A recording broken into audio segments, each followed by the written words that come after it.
You check your bank account before buying lunch, not because you're curious, because you need to know if you can afford it. And here's the thing nobody talks about. That feeling doesn't go away when you make more money. Not at first, because being broke isn't really about the number in your account, it's about the weight you carry in your chest every time you think about money. Most people think they're one promotion away from feeling safe, one raise away from breathing easier, one bonus away from not having to calculate everything before they do it. They're wrong, because the invisible cycle that keeps you broke has nothing to do with how much you earn. It has everything to do with how your brain learned to survive when money was tight. And until you understand that cycle, more money just means more anxiety with a bigger bank balance. Let me show you what I mean. Think about the last time you wanted something small. Maybe it was takeout instead of cooking. Maybe it was replacing something that broke.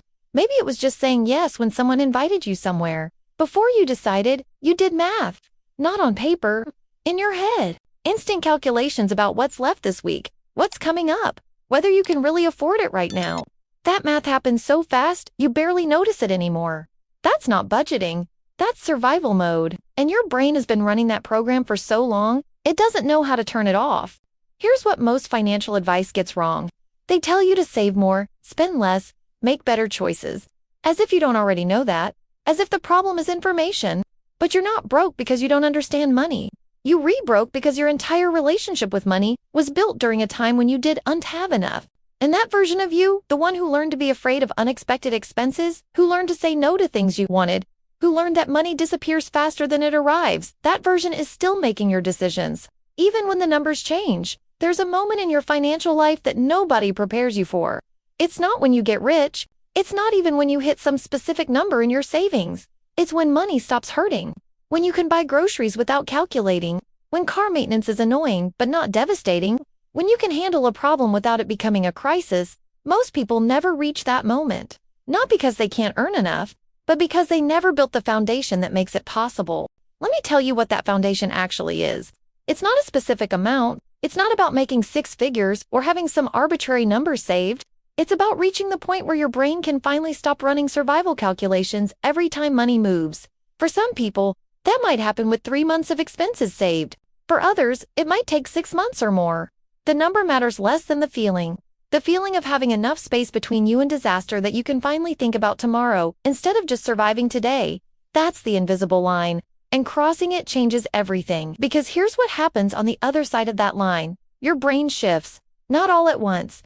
But gradually, you stop making decisions from fear. You start making them from possibility. When you're in survival mode, every choice is about protection. Don't spend too much. Don't risk too much. Don't want too much. Your entire operating system is built around not losing what little you have. But when you cross that line, when you finally have enough breathing room, something unlocks. You can think about investing instead of just saving. You can take a calculated risk instead of avoiding all risk. You can say yes to an opportunity that requires upfront cost because you're not terrified of depleting your resources. This is where momentum starts. Not from discipline, not from willpower, from mental space. Think about compound growth. Everyone explains it with math. Put in $1, it becomes 2, becomes 4, becomes 8. The numbers grow exponentially.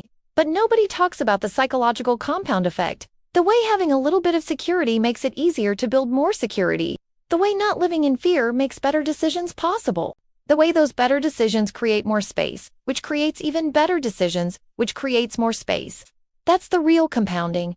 And it doesn't start when you're rich. It starts when you're stable enough to stop thinking like you're broke. But here's where most people mess it up. They finally get a little bit ahead, finally have some savings, finally feel like they can breathe, and immediately, they spend it.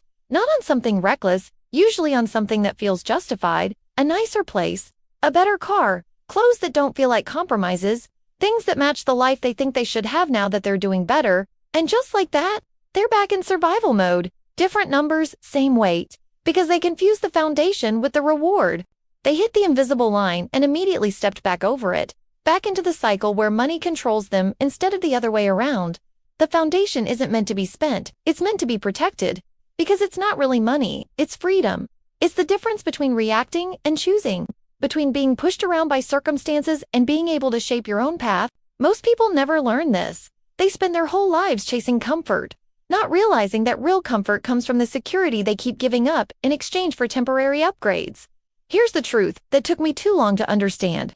Financial freedom isn't about being rich. It's about becoming the kind of person who doesn't need to check their account before making small decisions. It's about building enough distance between you and emergency that you can finally focus on building instead of just surviving. And that transformation from someone money controls to someone who controls money, that doesn't happen because you make more. It happens because you finally give yourself permission to stop living like you were always one mistake away from falling apart. You know what's interesting? Once you cross that invisible line, once you build that foundation and protect it, the money part gets easier. Not because you suddenly understand complex investing strategies or because you stumbled onto some secret, but because you're finally making decisions from a place of stability instead of fear. When you're not desperate, you don't take bad deals. When you're not panicking, you don't make expensive mistakes. When you're not constantly stressed about money, you can actually see opportunities instead of just threats. That's the shift, from survival brain to growth brain. And it changes everything without changing anything. Same person, different operating system. The hard part is getting there, because it requires something most people aren't willing to do. It requires staying uncomfortable a little bit longer than feels natural. It requires saying no to things that feel like they should be yes by now. It requires protecting your foundation even when it feels like you're being too cautious, too boring, too focused on something that isn't even that exciting. Nobody makes a YouTube video about having 6 months of expenses saved. Nobody celebrates finally reaching the point where unexpected costs don't ruin your month. It's not sexy. It's not impressive to people who don't understand what it means. But it's everything. Because on the other side of that foundation is a completely different life.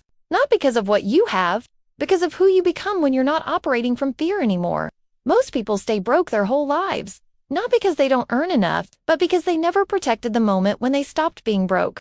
They reached the invisible line and immediately traded it away for things that made them feel successful instead of things that made them actually secure. Don't do that. Build the foundation. Protect it like your future depends on it. Because it does. And then, once it's built, once you're on the other side of that invisible line, once your brain finally understands that money doesn't have to hurt, that's when everything you've been trying to do becomes possible. Not because you're rich, because you're finally free. If this hit different, subscribe. Because most financial content won't tell you this.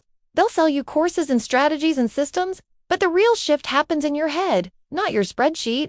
And here's my question for you. When did money first start feeling heavy for you? Drop it in the comments. I read all of them. Because understanding where the weight started is the first step to finally putting it down.